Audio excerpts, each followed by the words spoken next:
आगे बढ़ते हैं कुछ और खबरों पर नजर। ओडिशा और पश्चिम बंगाल में अम्फन तूफान से तबाही के 10 दिन बाद अब मौसम विभाग ने महाराष्ट्र और गुजरात के लिए चेतावनी जारी कर दी है।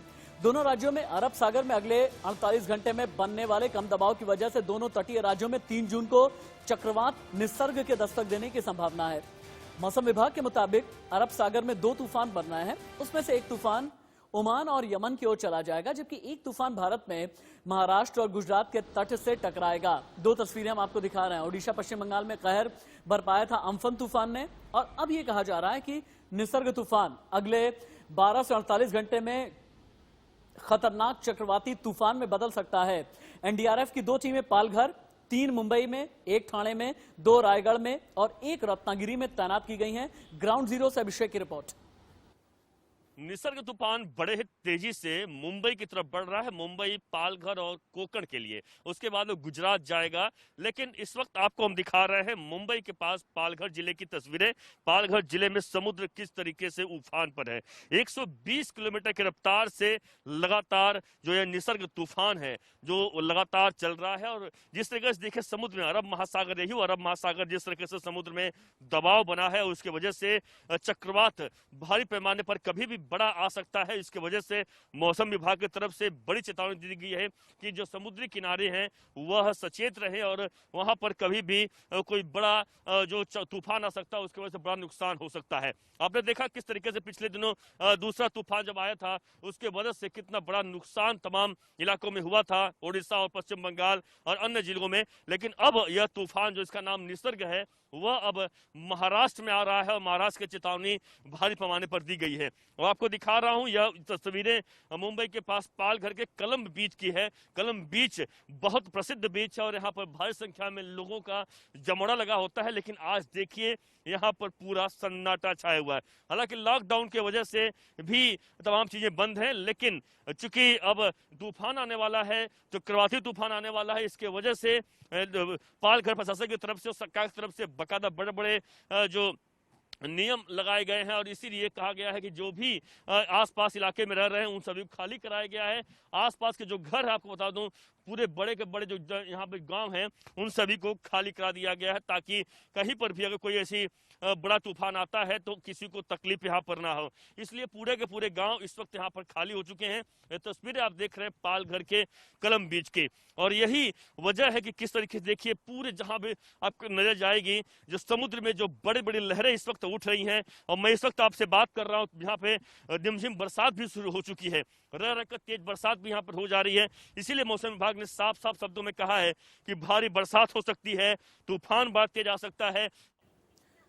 लेकिन हमने महाराष्ट्र और गुजरात के लिए निसर्ग की किलर डेटशीट तैयार की है, यानी किस तारीख में यह दबाव का क्षेत्र किस इलाके को प्रभावित करेगा और कहां पर ज्यादा अलर्ट रहने की जरूरत है। आप देखें निसर्ग की डेटशीट क्या कहती है। किलर डेटशीट है ये, जब ज्यादा अलर्ट रहने की जरूरत है 1 जून यानी कि गुजरा हुआ दिन, जब महाराष्ट्र के जो तटीय इलाके हैं अरब सागर में एक दबाव का क्षेत्र बना।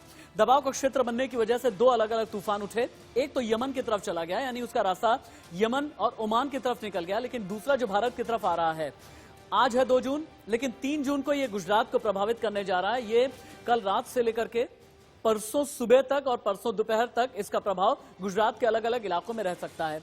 इसकी वजह से 4 जून को दिल्ली और हिमाचल में बारिश भी होने वाली है।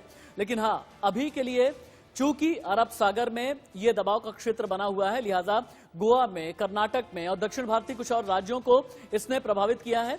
हैदराबाद में भी मौसम बदला है, कर्नाटक में भी बारिश हो रही है इन सब वजहों से। लेकिन हां, 1 से लेकर के 3 जून तक, या यूं कहें कि 4 जून की सुबह तक गुजरात और महाराष्ट्र के लिए बहुत ज्यादा खतरे की घंटी है। वो इसलिए है, अगले ग्राफिक में देखें आप, खतरे की घंटी दरअसल इसलिए है क्योंकि रायगढ़ में, पालघर में यहां पर न्यूक्लियर पावर प्लांट है और यहीं पर यह तूफान प्रभावित करने वाला है। अरब सागर के ऊपर कम दबाव का क्षेत्र सक्रिय हुआ है, जिसकी वजह से यह तूफान बना है।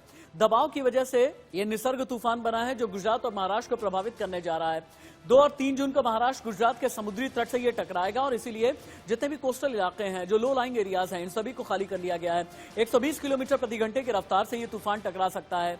और 2 और 4 जून के बीच दक्षिण तटीय महाराष्ट्र में भी भारी बारिश होगी। उधर गुजरात के नवसारी में समुद्र किनारे के 40 गांव को पूरी तरह से खाली करा लिया गया है। आप इंडिया न्यूज संवाददाता की रिपोर्ट देखिए। अरब सागर में डीप डिप्रेशन के कारण बना निसर्ग साइक्लोन आज देर रात तक गुजरात के जो तटीय इलाके हैं, खास करके साउथ गुजरात के जो तटीय इलाका है वहां पे आने की पूरी संभावना है, जिसको लेके प्रशासन अलर्ट हुआ है। नवसारी जिले की हम बात करें तो नवसारी जिले के 39 गांवों को अलर्ट किया हुआ है। नवसारी जिले में एनडीआरएफ की एक और एसडीआरएफ की एक टीम भी तैनात कर दी गई है। मछुआरों को समंदर में न जाने की हिदायत दी गई है प्रशासन के द्वारा। लोगों को भी समंदर से दूर रहने की हिदायत प्रशासन द्वारा दी जा चुकी है। कहा जा सकता है कि निसर्ग साइक्लोन को लेके नवसारी जो प्रशासन है वो पूरी तरह से सज्ज बना हुआ है। जिगर नायक, इंडिया न्यूज, नवसारी। चूंकि महाराष्ट्र का पालघर और रायगढ़ ये दोनों ही प्रभावित इलाके रहने वाले हैं जो कि कोस्टल और लो लाइंग एरियाज में आते हैं।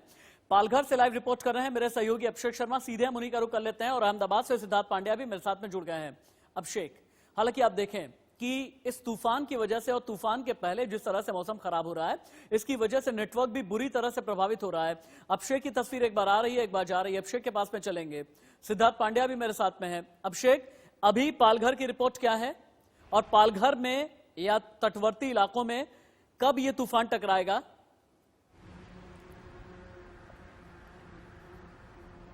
देखिए, जो मौसम विभाग ने राशिद अभी थोड़ी देर पहले अपडेट किया है, अपडेट में यह बताया कि जो उसकी स्पीड थी, ये स्पीड थोड़ा सा कम हुई है। यानी पहले जो बताया गया था 120 किलोमीटर प्रति घंटे की तरफ चल रहा था, उसमें कहीं कहीं कमी आई है। इसलिए उस हिसाब से अगर देखें तो मुंबई से अभी करीबन 450 किलोमीटर दूर है, पालघर से करीबन 500 किलोमीटर दूर है। सूरत पहुंचने के लिए 750 किलोमीटर का दूरी तय करना पड़ेगा। यानी दूरी तय करने के लिए करीबन 10 से 12 घंटे का वक्त लगने वाला है। तो अगले यानी हम कह सकते हैं अगला 10 से 12 घंटा यानी कल सुबह तक या कल दोपहर तक या शाम तक भी हो सकता है। स्पीड के हिसाब से यह बड़ा क्रूशियल है और यही वजह है कि लगातार एनडीआरएफ की बात करें, चाहे पुलिस की बात करें या फिर फायर ब्रिगेड की बात करें, जितने भी लोग इसके लिए काम आ सकते हैं उन सभी लोगों के अलर्ट पर डाल दिया गया है, तैनात किया गया है। गांव के गांव खाली करा दिए गए हैं। पालघर के तमाम गांव में मैं खुद दौरा किया, जाके देखा किस तरीके से पूरे गांव खाली करा दिए गए हैं। मुंबई के तमाम जो तटीय इलाके हैं यहाँ पर खाली कराया गया है। इसीलिए इसका साफ मतलब है इसका संकट मुंबई, पालघर, रायगढ़, रत्नागिरी, कोकण में अभिषेक, आप रहे हमारे साथ में। सिद्धार्थ पांड्या के पास चलते हैं। सिद्धार्थ पांड्या, गुजरात के वो कौन कौन से इलाके हैं जो निसर्ग की वजह से प्रभावित होंगे और वहां की तैयारियां क्या हैं एनडीआरएफ की, एसडीआरएफ की और स्थानीय प्रशासन की? जी, आपको हम बता दें कि खास करके जो साउथ सदर्न एरिया है, जहां पे सूरत आता है, वलसाड आएगा, भावनगर आएगा, जाफराबाद आता है, अमरेली आता है, ये सभी एरियाज हैं। यहाँ के लगभग 6 ऐसे जिले हैं जो प्रभावित होंगे। उसके 40 से ज्यादा गांवों को फिलहाल खाली करा दिया गया है।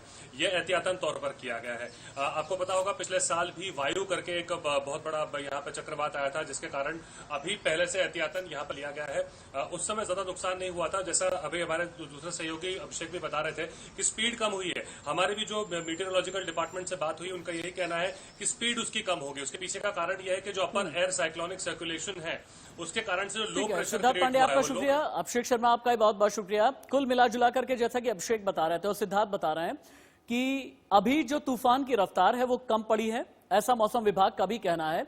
और ये एक राहत भरी खबर है महाराष्ट्र के लिए भी और गुजरात के लिए भी। लेकिन एनडीआरएफ से लेकर के एसडीआरएफ तक, मिलिट्री से लेकर के पैरामिलिट्री तक, हर किसी की अपनी तैयारियां हैं। एनडीआरएफ की तैयारी क्या है? इंडिया न्यूज ने एनडीआरएफ के डीजी से बातचीत की है।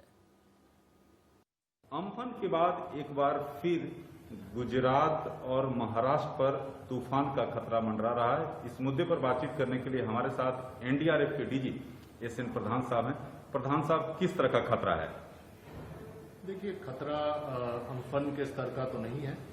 जितना आईएमडी का जो पूर्वानुमान है वो एक सुपर साइक्लोन की कैटेगरी में इसको रखा गया है। सुपर साइक्लोन का मतलब सीवियर साइक्लोन की कैटेगरी में रखा गया। और सीवियर साइक्लोन की कैटेगरी का मतलब होता है कि 100 किलोमीटर के आसपास हवा चलती है। तो 90 से 100 किलोमीटर की जो हवा चलेगी वो जो डिजास्टर रिस्पांस के टर्म में नेगोशिएबल है। इसको अगर सही एहतियात बरते जाएं तो जान माल की सुरक्षा की जा सकती है और जीरो कैजुअलिटी इंश्योर किया जा सकता है। यहाँ रुकेंगे एक छोटे से ब्रेक के लिए, आप कहीं मत जाइएगा। ब्रेक के उस पार मेरी कुलीग रचना बंसल आपको बताएंगी 8 मिनट 56 सेकंड के एक वीडियो की वजह से अमेरिका के 140 शहर किस तरह से जल उठे। और हाँ, अटेंडेंस मैडम इज बैक, और इस बार उनके लिए बेस्ट स्टूडेंट हैं सोनू सूद। कैसे?